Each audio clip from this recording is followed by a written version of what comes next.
the Prairieland ICE Detention Center in Alvarado, Texas, 10 to 12 individuals dressed in black military-style clothing began shooting fireworks and engaging in acts of vandalism at the facility.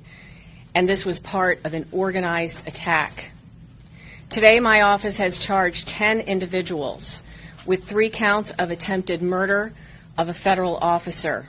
Each of the 10 are also charged with 3 counts of discharging a firearm in relation to a crime of violence. Each of these defendants faces a mandatory prison term of 10 years and up to life in prison. It was a planned ambush with the intent to kill ICE corrections officers. Make no mistake, this was not a so-called peaceful protest. It was indeed an ambush. I love fireworks. I already miss Independence Day. But that's actually not important. That's not what we need to talk about here. Joining me now, Savanah Hernandez, contributor for Turning Point USA. Savanah, do you love fireworks? Absolutely, I do, Jesse. Okay, good. All right, now what happened here?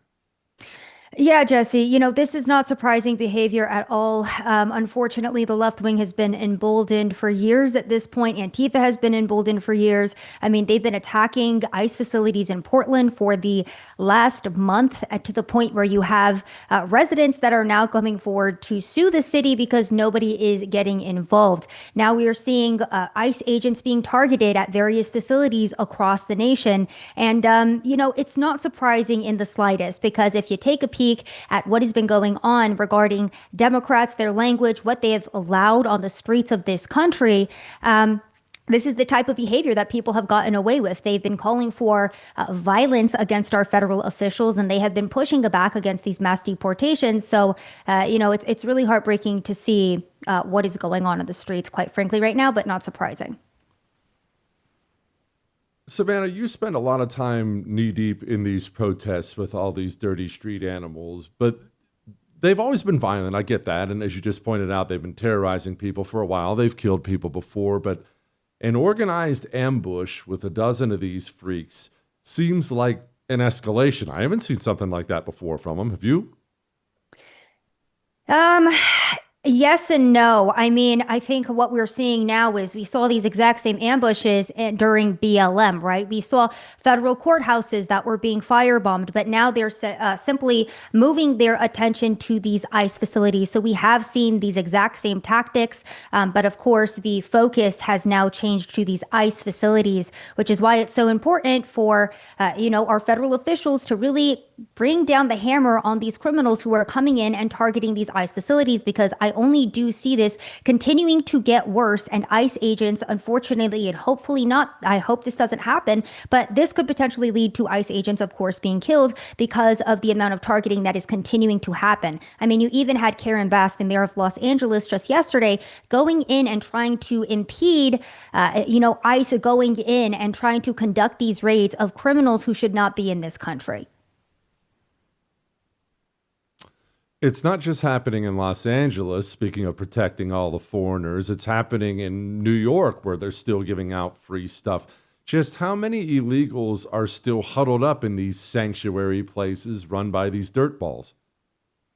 And Jesse, I wish I could give you that number, but I unfortunately can't, because all of these illegal immigrants are now being hidden. Now, I was recently in New York, and what is happening right now is the shelters are being shut down, and Roosevelt Hotel, which is one of those main processing centers, is completely empty for the first time since I've reported there.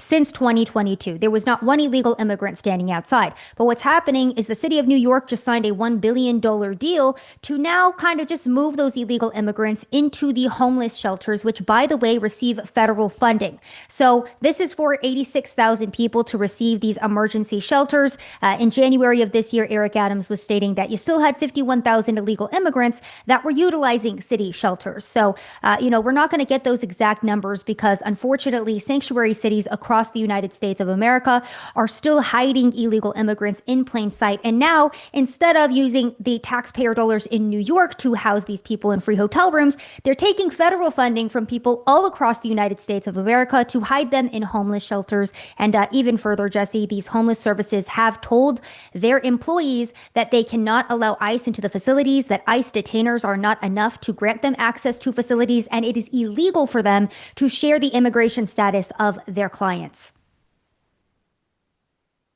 Savanah, maybe you can lay this out for me. What happened to Eric Adams? Eric Adams, I know he's not on our side, but started cozying up to Trump. Some FBI charges went away. He's selling himself right now as the anti-Mandani, and all that stuff's fine. But are they doing this behind his back or with his permission?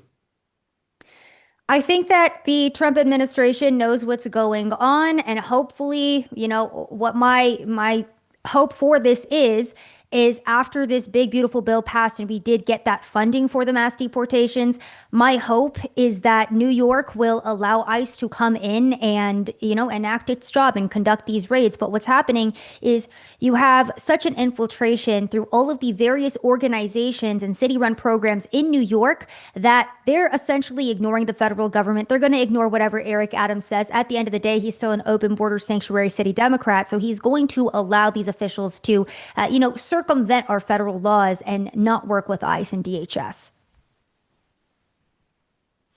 All right, let's shift gears and talk about the absolute horror going on in Kerrville, Texas. I understand you have some knowledge on all that. Yes, Jesse. So I was on the ground yesterday, and that's where my focus has been.